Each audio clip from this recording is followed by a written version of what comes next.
Hello, Marcus Aurelius, 121 to 180 AD, is known as the last of the 5 good emperors of Rome and as a model of the philosopher king.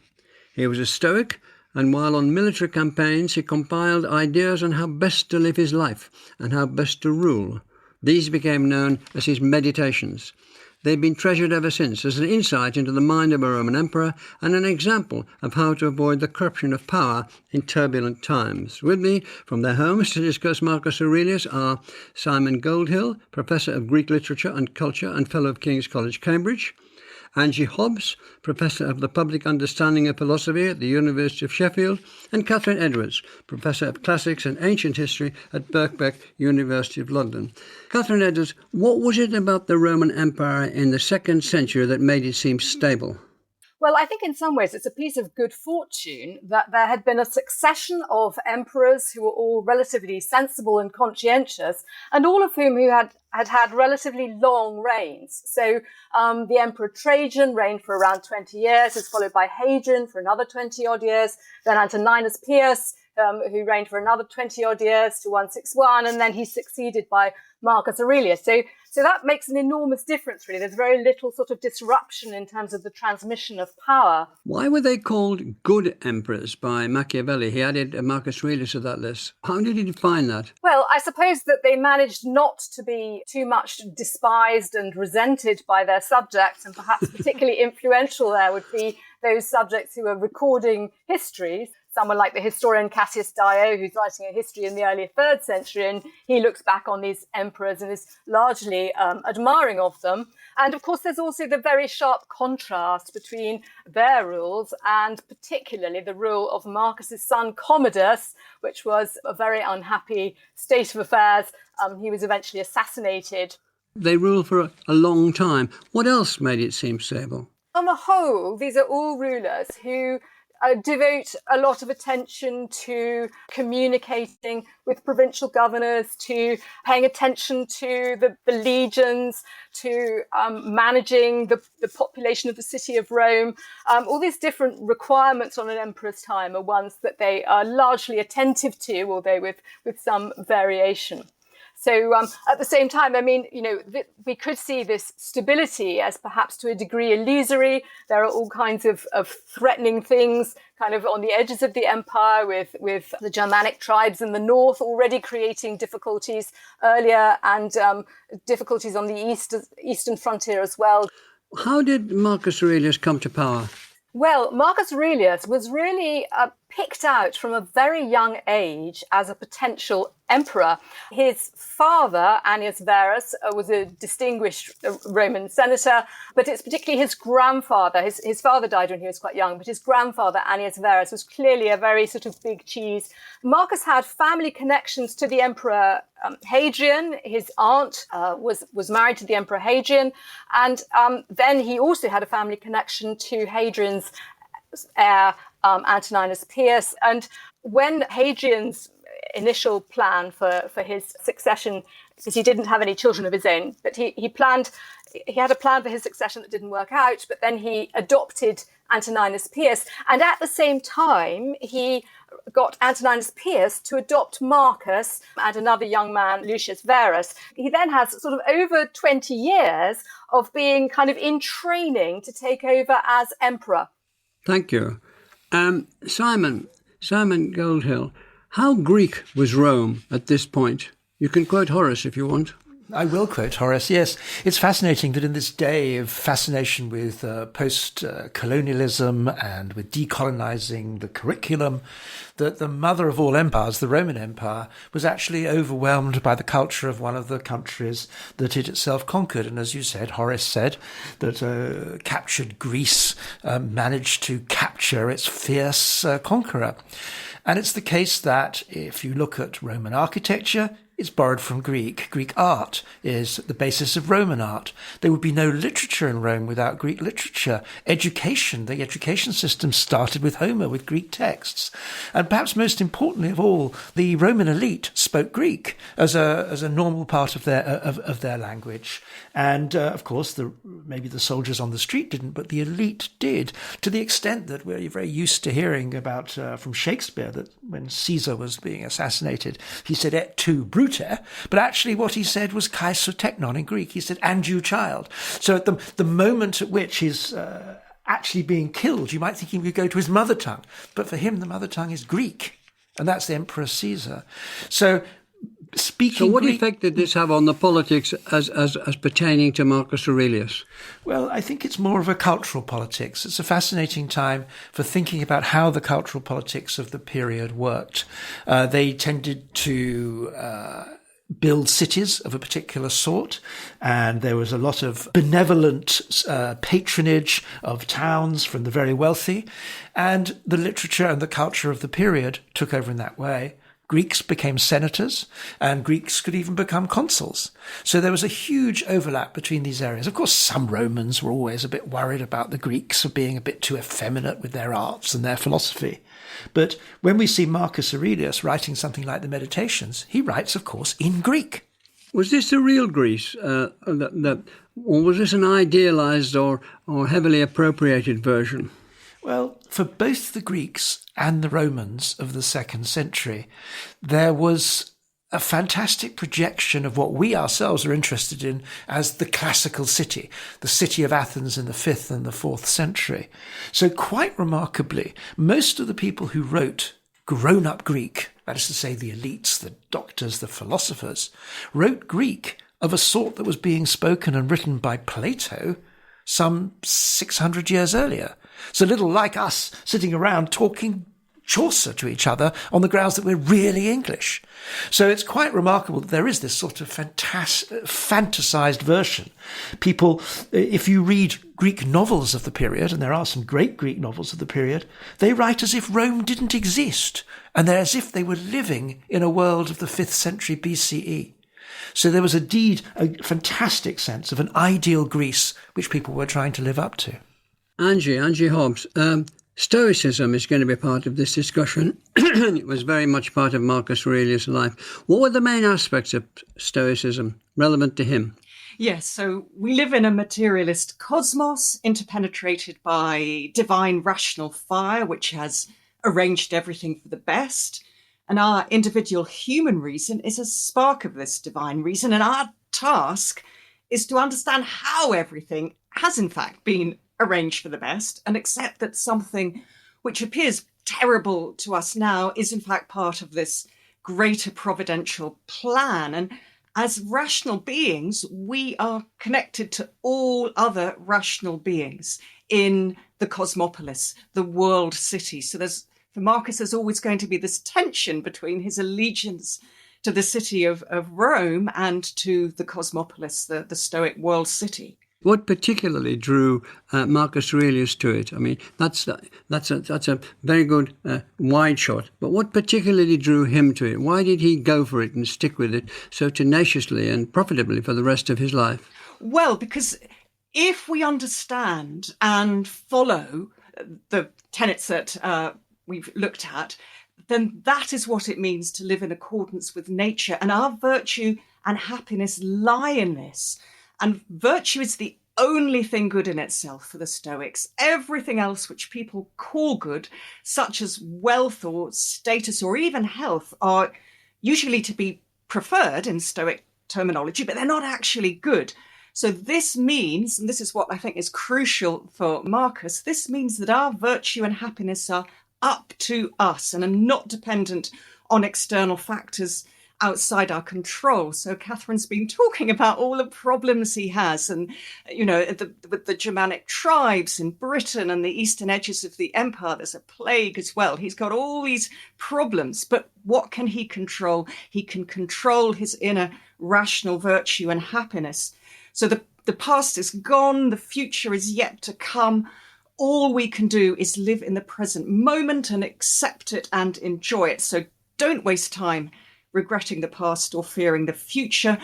Stoicism is a therapy of the soul, and it's that notion of therapy, of a guide through life, as philosophy as medicine. That's, I think, what attracts Marcus most of all. One of the things that attracts him most, you'll correct me if I'm wrong, is the insistence on and the attraction to him of self-control. Yes, I think that's a really good point, because although Stoicism was intended by its Greek founding fathers as a philosophy for all times, both peaceful and turbulent, it was developed in Greece in the late 4th and 3rd centuries BCE by Zeno of Citium and Chrysippus and others during a period of enormous upheaval after the Macedonian Empire of Alexander the Great had swept away the old political structure of independent city-states. So many people were feeling powerless over external events and feeling that they could only exert control over their inner selves, over their thoughts and how they responded to events, over their inner rational virtue.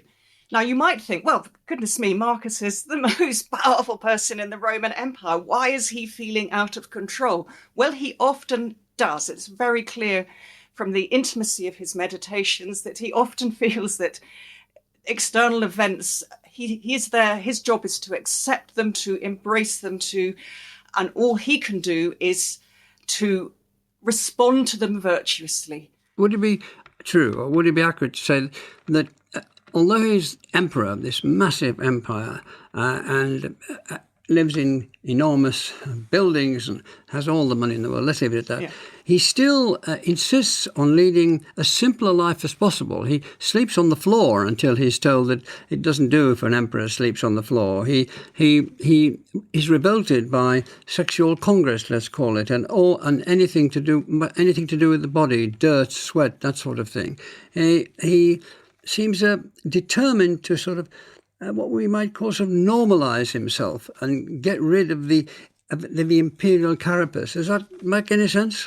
I think it makes complete sense, because in some ways Marcus is not a typical Stoic. But what you've picked out is this sort of almost revulsion, disgust at the earthly world, and particularly at the functions of the body and bodily fluids. And he almost sort of veers towards the Platonic two-world view at times, though as a good Stoic, he, unlike Plato, he always thinks that the divine world is still material, it's made of matter. But he seems to think there is still a separation between our earthly, bodily sort of confinement, and often it disgusts him. And he does go for the sort of simple purity, and that's what is attracting him. And as you say, he loathes court life a lot of the time. He dislikes the flatterers and the hypocrisies of it. There's a very famous quote in 630 when he reprimands himself and says, be careful, don't become Caesarified, don't become like Caesar, don't be dipped in the purple dye, purple being, of course, the colour not just of emperors but also of tyrants. So he finds that world morally disgusting, but he's also honest enough to accept that it might have some seductions for him, and he's got to guard against it.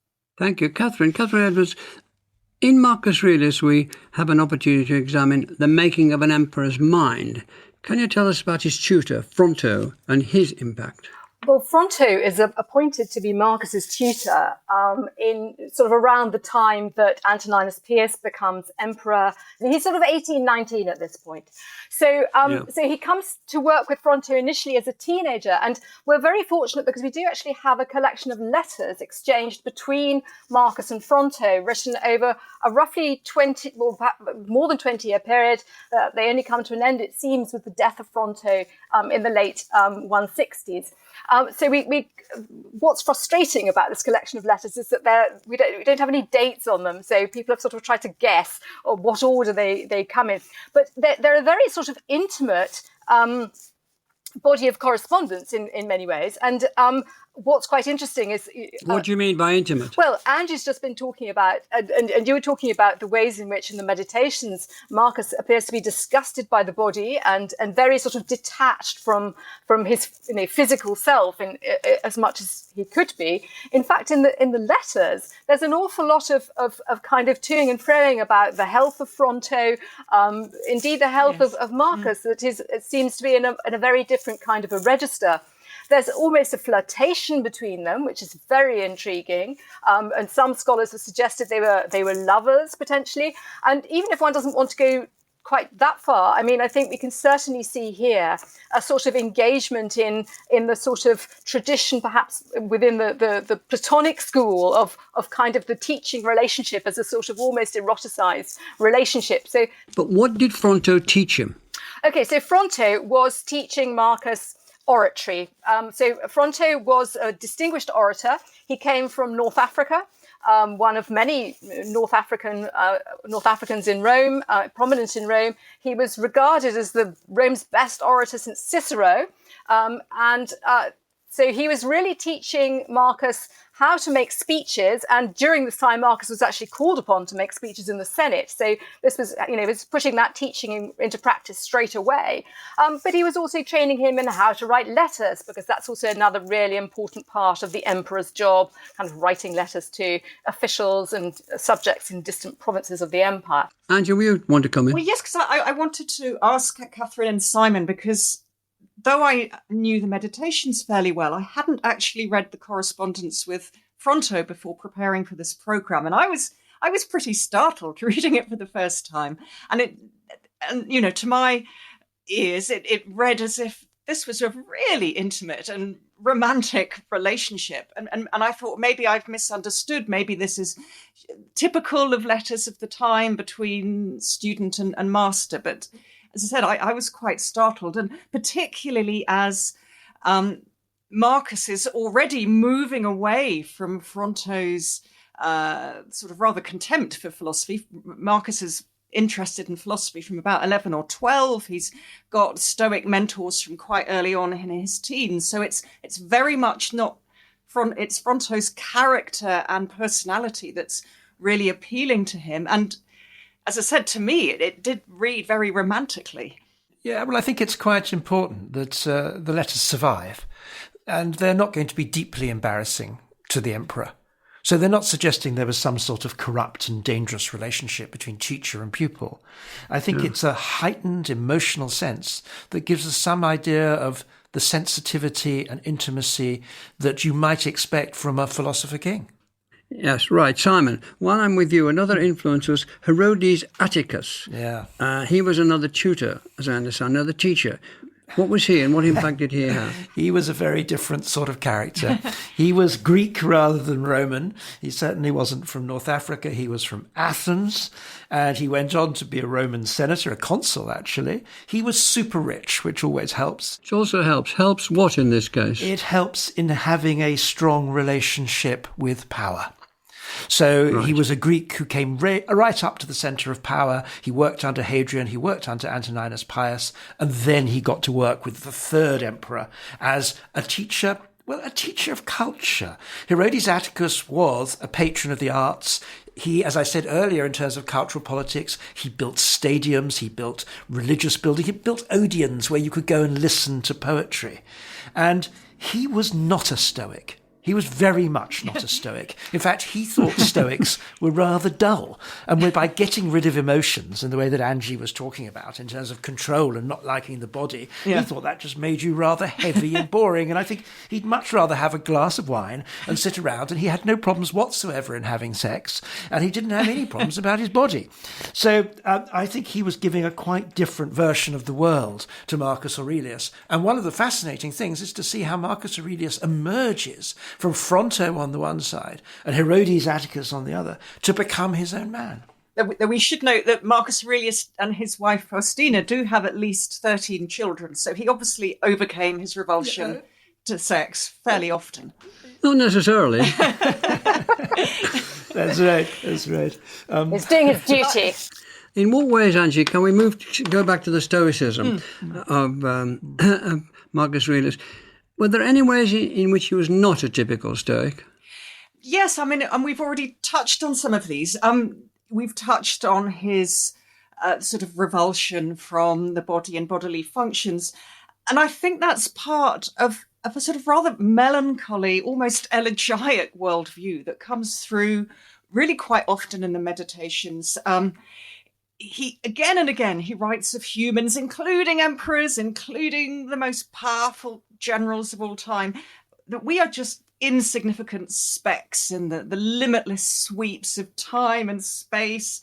And, you know, when we die, we're all going to sort of disappear into the great nothingness and we'll all be forgotten very quickly. I mean, he was wrong about that in his case. But there is this rather melancholy... Well, he was right in terms of being a tiny speck like the rest of us. Indeed, he's bang on there, wasn't he was wrong about being forgotten.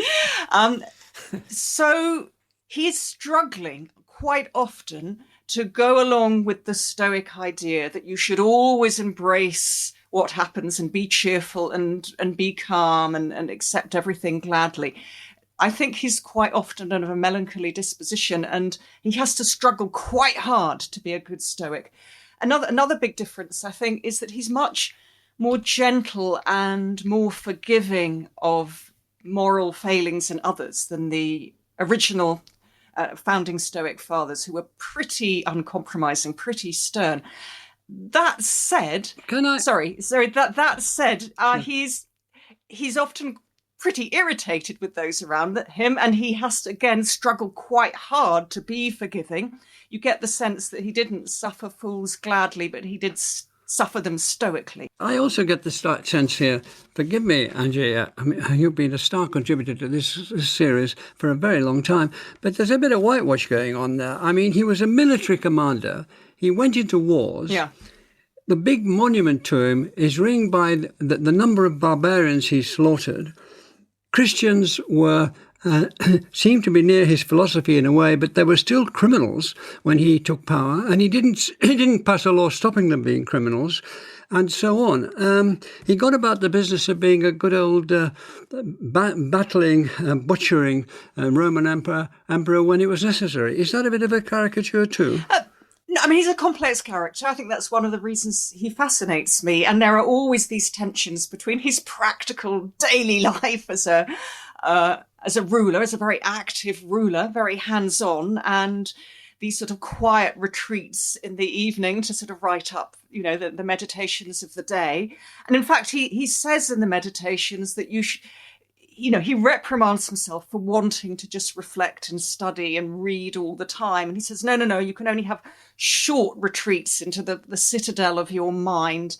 And then you've got to go back to being active. And yes, he was pretty tough. I mean, there are two known instances of persecution of the Christians in his reign. Catherine, if we look at other of his actions, can we see signs that Marcus Aurelius was acting as a Stoic should, or was only acting as a Stoic when it suited him? I know this is a bit coarse, but what do you think of that? Well, I mean, in some ways, one of the things that we need to recognise about Stoicism, and particularly the Roman version of Stoicism, is that it's very much about embracing the job that you're given.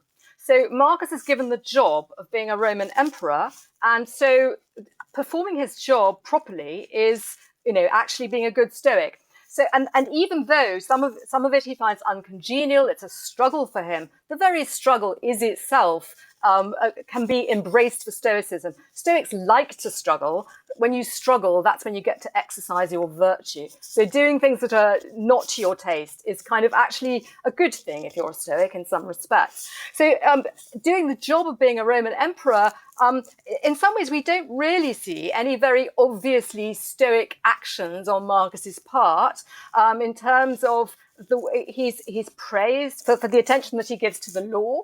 He makes some minor adjustments to the law. His interpretation of the law tends to favour a slave being given their freedom, all other things being equal. He's conscientious about registering the births of children so that their free status can be more easily proved, if necessary, at a later stage. So there are ways in which he's a sort of very, he's a good emperor, but he's exercising those absolutely traditional imperial virtues of clemency, justice, and so on. That's exactly the sort of virtue that the Emperor Augustus was praised for exercising. But the fact is, he went to war, slaughtered a lot of people, saw the people slaughtered, saw a law passed that made Christian criminals, one way out for them was to become gladiators, so that it's up the stock of gladiators and so on. I just think there's that side of him which has to be faced up to, and maybe I'm missing something, but I don't think that has been quite faced up to yet. I think you're absolutely spot on that, because I think the crucial thing is, if we did not have the texts of the Meditations, we would simply say, here is an extremely strong, powerful ruler of one of the biggest empires the world's ever seen, who was involved with military activity, and during the course of it, some Christians were killed. I don't think he cared a great deal about them. They weren't important enough at that point. And he would have gone down as a decent emperor. But the fact is, the Meditations has become one of the best publicity documents for power that's ever been. We think of him completely differently. Let's start talking about them, and let's start talking about them. Simon, can we start talking about the Meditations here? We have quite a bit to say. How would you describe them in outline? There's 12 books, and each book is taken up with a series of paragraphs, each one of which you could call a saying. And as such, it fits very well into two sorts of traditions. One of them is the miscellany tradition, and in this period of culture, people like to put together anthologies, miscellanies. Cultures got morselized into bits, so that you have a nice paragraph, and you could learn it, and you could bring it out at a dinner party and say something profound in that way. And that was part of the culture of the Roman Empire at that point. But there was also a stronger tradition, which was the sayings of philosophers. And that circulates in various forms. When somebody was a strong philosopher, his sayings might be put together, and that would also help. And of course, some people think that's how Jesus' sayings first circulated. So the one thing it's not is a coherent treatise. So if you were looking for a long philosophical argument... No, but I'm looking for a taste of it. I'm not looking for a long... Can you give us a few instances? So he would say something like, so I've just got one open here in front of me, and he says, harmonise yourself to the circumstances which you are allotted, and love the men with whom you share the circumstances, and do so truthfully. Now, you could say that's philosophy, or you could say it's a piece of homespun wisdom to help control power. That is, don't long to be somewhere where you're not. As Catharine said, do your duty, do your job. That's good stoicism. Care for the people who you're put in circumstances with. That's also good advice. And do so honestly and be an honest person. So you could see it as a bit of moralism. I'm not sure I would say that's a piece of philosophy. I would say it's a piece of good advice that he's writing for himself and for others to think that he thinks. Yes, so, you have any more examples in front of you? Waste no more time arguing about what a good man should be one. And then rather sadly, just because you have given up all hope of being a thinker and a student of science, you can still be free, modest, sociable and obedient to God. So again, very much trying to sort of urge himself towards Stoic acceptance of his role in the universe. So he is a good Stoic. Do you have any to hand, Catherine? Marcus talks about sort of dyeing his thoughts, dyeing the character of his thoughts by repeating things. And in some ways, this practice of writing his own little sayings, but also quotations from Epictetus, quotations from other philosophers, it's all a way of sort of keeping these thoughts kind of at the forefront of his mind, keeping himself in the right place, if you like. Yeah, I mean, Seneca said you should, at the end of every day, you should make an account of what you've done and write it down and think about it. And that's a way of becoming a better person. And in some sense, that's what he's setting out to do, to write down his thoughts at the end of each day and to help him become a better person. So it's a very, I'm going to say it's a very common thing until quite recently that people would keep commonplace books. They would write down sentences that occurred to them. It's only recently with Google and the rest that we've lost that particular habit. I think we're being a bit unfair to him as a Stoic and in terms of his philosophical knowledge, because I think the Meditations shows really quite a deep engagement with the physical and logical basis of Stoic ethics. Not an enormous amount, but it's there. He understands the arguments that, fate sort of gives us the push, but it gives the cylinder the push, but it's because the cylinder is the shape that it is that it, rolls down the hill. So he's really thinking about the relationship between our individual moral responsibility and what's been predetermined. And also there's a real knowledge of a lot of philosophers. I mean, we've mentioned Plato. He had some Platonic teachers as well as Stoic ones. He knows a lot of Plato. He loves the Theaetetus and the comparison between the philosopher and the man of affairs there. But he also, he quotes a lot of the pre-Socratics. He quotes Heraclitus. He knows about Empedocles. He knows about Parmenides. He knows about the Cynics and the Skeptics. So he's the only person he doesn't, as far as I can remember, really discuss is Aristotle, whose works were not well known at this time. We keep describing what it is and not saying what they are. I think it would be terrific for the listeners to have a few more of his meditations, headlines. I'll give you some short ones. Bullet points from the past. I'd be delighted to give you some short ones because I think Angie is that's what we're after. I think Angie's completely overstressed the philosophy. Consider this: train yourself to pay careful attention to what's being said by another, and as far as possible enter into his soul. Well, be a good listener. I'm not sure that is a philosophical statement so much as a piece of self-help. We need not form any opinion about the thing in question or be harassed in soul, for nature gives the thing itself no power to compel our judgments. Well, okay, fine. Is that philosophy? I think these are just, a lot of what you'll get in there is extremely familiar sentences that you might, as it were, have seen sewn into a sampler onto a Victorian wall. And I think Angie has rather overstressed the philosophy here.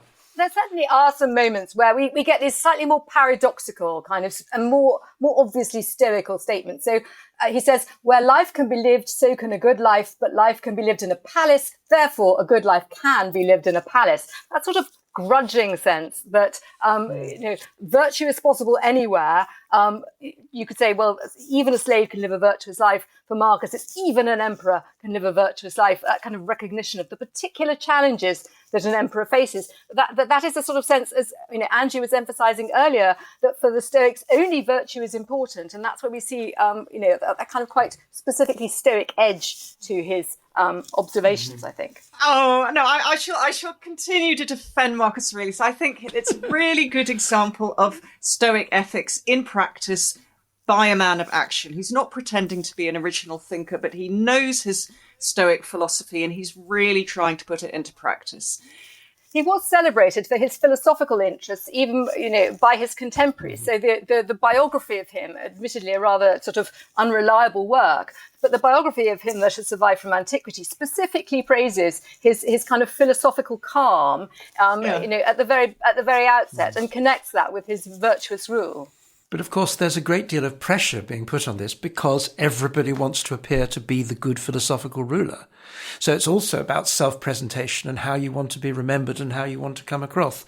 After all, he didn't just write these down. He wrote them down in such a way they were preserved and passed on. He published them.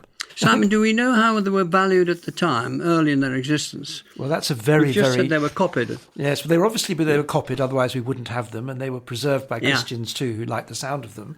But it's very striking that there are almost no references to this book in his own lifetime or shortly afterwards. It takes quite a long time before they become as popular as they now are. So, in fact, we don't know how. Why do you think that is?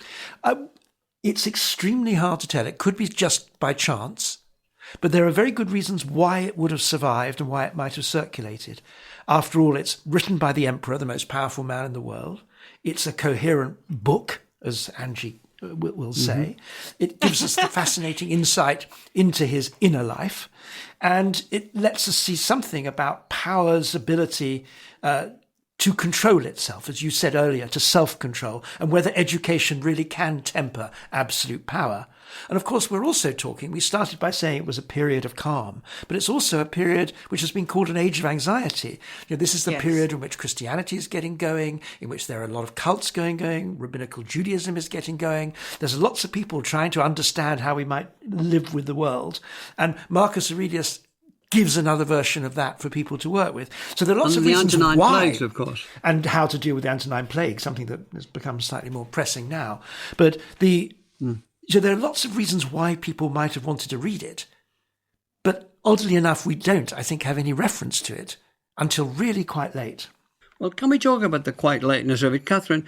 When were the meditations really picked up by more readers? Because they went underground for a while. And what was most valued in them? Okay, well, Stoicism becomes quite popular in the sort of early modern period, but that initial interest in Stoicism focuses perhaps more on Seneca and Epictetus, and Marcus only really becomes kind of prominent in the mid-17th century. So there's a couple of English translations of Marcus's Meditations in the mid-17th century, and he's quite widely read at that time, particularly favoured by royalists, in turbulent time, who found comfort in the words of this Roman emperor.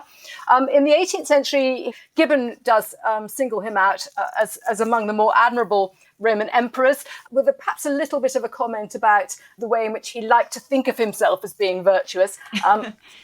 To sort of pick up on the kinds of comments that Simon was making earlier. There's another sort of really big Marcus Aurelius moment in the Victorian period where we find John Stuart Mill thinks he's really great, and particularly Matthew Arnold, who writes an essay on Marcus Aurelius in 1863 that really sort of accommodates his kind of a genial stoicism to a sort of Judeo-Christian perspective. So he's sort of made to cohere with Christianity in a way which we might think is slightly curious, given that he's associated with persecutions of the Christians. But that is sort of, and obviously there's a lot of effort to kind of massage that away.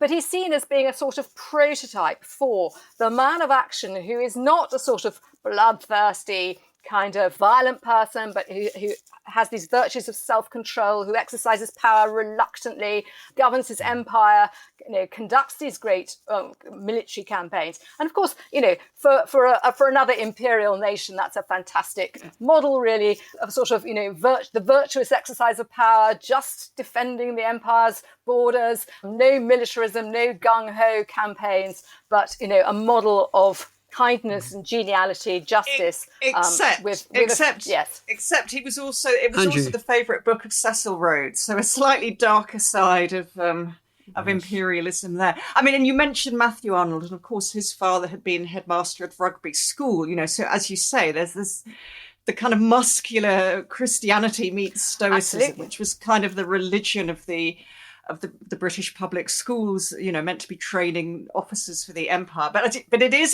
a darker side to this. It is a popular work amongst imperialists, and for sure, I wasn't at all suggesting that this wasn't a dark conjunction. I mean, I think it's precisely because of that sort of imperial mission, the sort of reluctant imperial mission that is detected in Marcus Aurelius, that makes it the ideal book for those who want to present virtuous imperialism. Yeah, and exactly. Not only that, but of course, because of its form as a sort of miscellany, that taps right into Victorian literary culture, where sayings from George Eliot, sayings from Shakespeare were big sellers, where you would get books with little individual quotations that you could use. And the great advantage of Marcus, unlike some more severe philosophers, is that you can pick and choose your remarks. And so for the Christian imperialist who wanted to have classical training and classical support for imperialism, Marcus, as an emperor, became a very useful machine for quotation. And I think that's when he becomes really popular. And I think that's how he's continued today. Is there any other way that it went into our culture? Let's talk about this country for a while. It went into our culture. Well, I think, first of all, the idea of the Christian emperor, the idea that goes all the way back to Constantine, finds a formation in Marcus Aurelius as a Stoic. I think both Angie and Catherine said, well, look, there's a way in which some of this material is close to Christianity. So if we want to imagine what is a good ruler, Marcus Aurelius has been absolutely crucial in the formation of that imaginary. And that continued particularly strongly in the 19th century, when people spent a lot of time trying to imagine what a British empire would look like and what good rule would look like. And the idea that you could do it through self-control and through decency was a very important part of self-justification for the Victorians. But as Angie said, it was self-justification for imperialism. And of course, that sort of regime of sort of, sleeping on the floor and eating very basic meals fits perfectly with the public school ethos as well.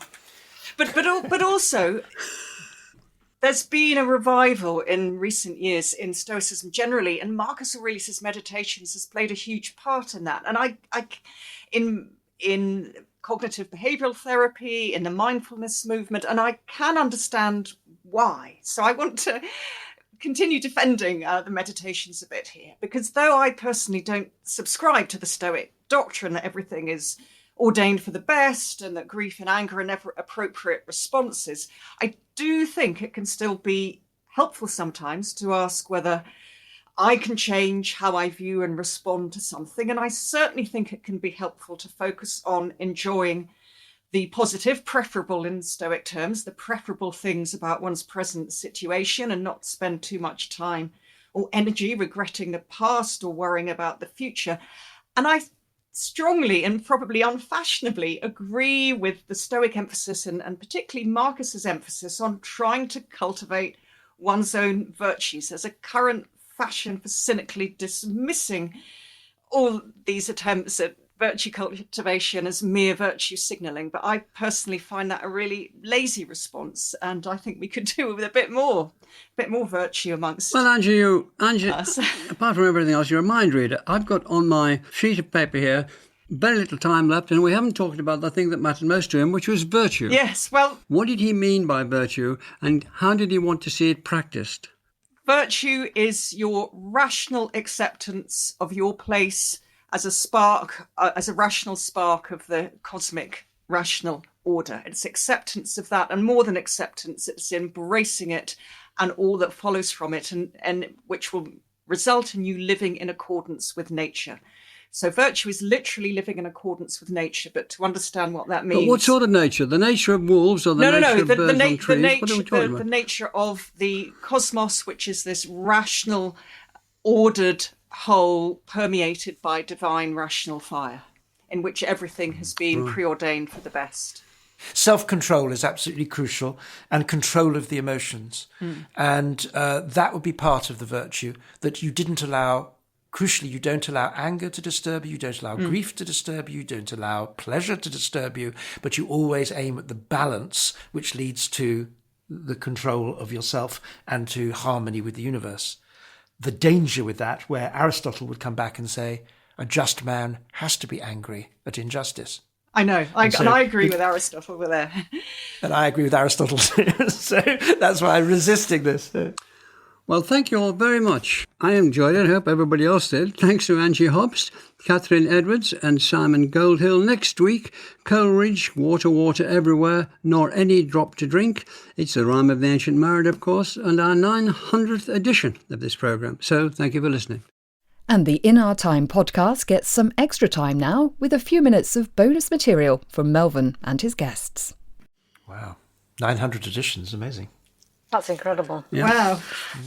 Right, but let me start where I usually start. What grieves you that we left out? I don't want to completely defend Marcus, because there are some really chilling bits in the Meditations, and the most chilling chapters to me are where he follows Epictetus in saying that you should not wish for your children to survive. That the worst passage for me is when he quotes Epictetus saying, every time you kissed your child goodnight, you should remind yourself that tomorrow you may be dead. The child may be dead. And not that you're wishing that should happen, but that if it does happen, it's all been part of God's plan, and that grief is for the weak. Well, he might have been afflicted by the fact that he had 13 children, most of whom died. Oh, so of course, he might have been traumatised many times over. That could be a personal excuse for that. Of course. I think that's absolutely right. I was going to say, I think we should see those comments as precisely reflecting the very great difficulty that Marcus is having with coming to terms with the deaths of his children. That's why he has to keep on saying you should not be affected by the death of your child, because he very evidently was, and that was an ongoing challenge for him.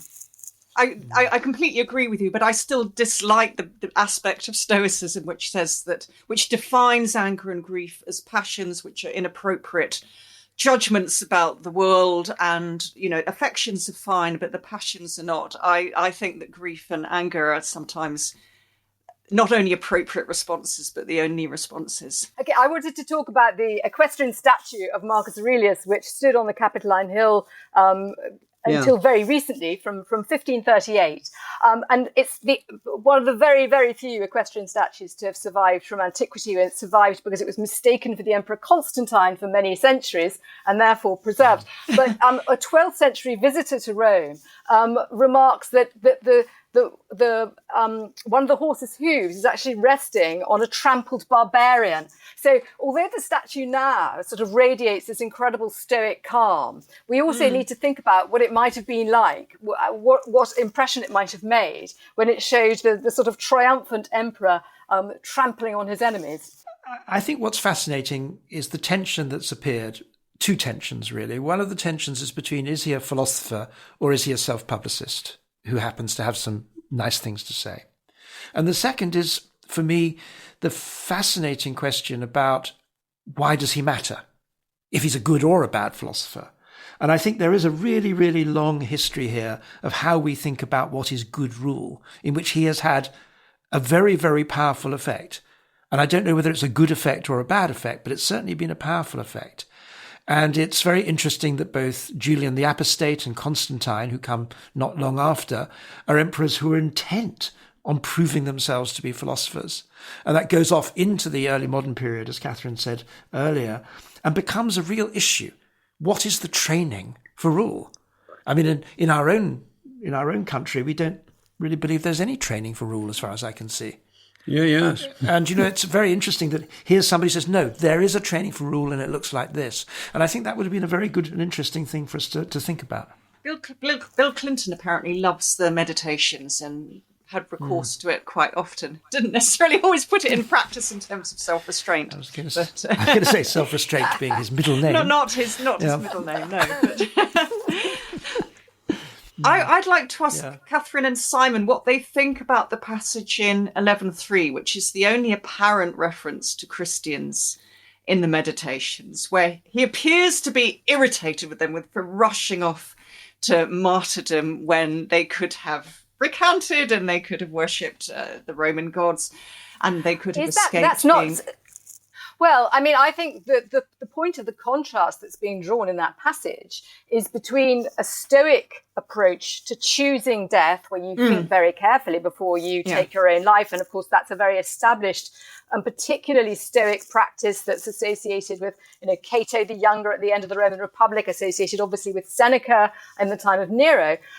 So there's that sort of very careful weighing up of the good and the bad in your life. Are you still able to live a virtuous life? Are you suffering so much from pain that actually it's wiser to look for a way out? That's a sort of Stoic approach to taking your own life. And the Christians who just sort of throw themselves into the arena. But that's the thing. That's the thing he doesn't think is right, because they're not thinking about it for themselves. They're like sheep, just kind of, following on from one another. Well, what's quite interesting that if you actually look at them, but if you look at the martyr texts, he's actually right, that there are very few people who actually have a rational procedure to say, I'm going to do this because. The early martyr texts in particular are full of people just saying, I must die as a martyr. And there's no argument whatsoever. So in that sense, he has a good case. But we shouldn't forget that this is still the 2nd century. And it's unclear to me how much Christianity mattered to the Roman Emperor. No, I think probably not very much at all. I agree with that, but it's just this particular phrase, like the Christians. Do you think Marcus actually wrote that, or do you think it's been inserted later? Because to me, the grammar of that chapter doesn't quite seem to fit. I think it's not there. It's the last word of the paragraph. Yes, and the whole issue with the Christians in the arena in Lyon seems to be sparked by the sort of shortage of gladiators. That's the real problem. I mean, when you're a Roman emperor, you need to make sure everyone's being properly entertained. Marcus is praised in the ancient biography for putting on games where 100 lions are killed. But the gladiators, the reason there's a shortage of gladiators is often associated with the effects of the Antonine Plague, and gladiators have to be kind of co-opted into the Roman army, apparently. So that's his main concern, rather than what may or may not happen to the Christians. I think one of the most interesting things is precisely these tensions in the Meditations between Marcus wanting to put into practice the Stoic philosophy that I think he genuinely believes in. He may be a self-publicist too, but I think he genuinely believes in all this. And his doubts, some evenings he's saying, I didn't do so well today, I need to do better tomorrow. And he also has doubts about really core tenets of Stoic philosophy. So what we haven't mentioned is how often he sets up an opposition and says, well, is it the Stoic way of everything being ordained for the best, or is it the Epicurean doctrine of random collisions and dissolutions of atomic structures? And he often he doesn't believe in Epicureanism, but he's prepared to consider it. He admires Epicurus himself. And there are moments when he has doubts about Stoicism. And there's a passage where he's longing for an afterlife. He doesn't think he's going to have a personal afterlife, but he really rather wishes he would. And to me, we've said that there's no particular structure to the meditations, but actually, I don't even, reading it all the way through, as I have done in the last few days, I thought the final books 10, 11, 12, I know that the books are later divisions, but I thought there were more meditations on death, and and he's really thinking about his own death as imminent, approaching. What's it going to be like? Is his soul going to live on? Is it going to just disperse? Is he going to disappear into infinite nothingness? And I find those doubts very attractive. We could see that as already characteristic of Stoicism. We find Seneca coming up with very similar sorts of reflections, who's, again, perhaps seen as a more orthodox Stoic, although there's some questions about that too. Can I ask a rather bold question? What did the army think of him? Did they think he was a good general? Was he a good general? He seems to have been largely successful as a military commander. I mean, he does go out there and fight, with his troops, and I think that's seen as absolutely key. And if we look at the reliefs on the column of Marcus Aurelius, if we look at the reliefs that seem to have been on his triumphal arch, and he had 2 triumphs. His first triumph was the first in Rome, but for 50 years. So in a way, he was kind of very much the military man and popular with the legions, and very concerned that his legion should be properly looked after. So that the reliefs show him addressing his troops. That's often a key sort of scene, really, for showing the kind of good relationship between the emperor and his legions. And that's very central to his image, I think. As you said, he's trampling barbarians underfoot in his public imagery. Well, thank you all very much indeed. I hope you enjoyed it. And very much. Thanks a lot for Thank you. in these rather testing circumstances. Thank you. It was great fun. Thank you. In Our Time with Melvyn Bragg is produced by Simon Tillotson. A new podcast series from BBC Radio 4. In the first stage of a poltergeist haunting, the entity will confine itself to making noise, as if it's testing its victims. The Battersea Poltergeist. My name's Shirley Hitchens. I'm 15 years old. I live with my mum, dad, brother, gran, and Donald. Subscribe to The Battersea Poltergeist on BBC Sounds.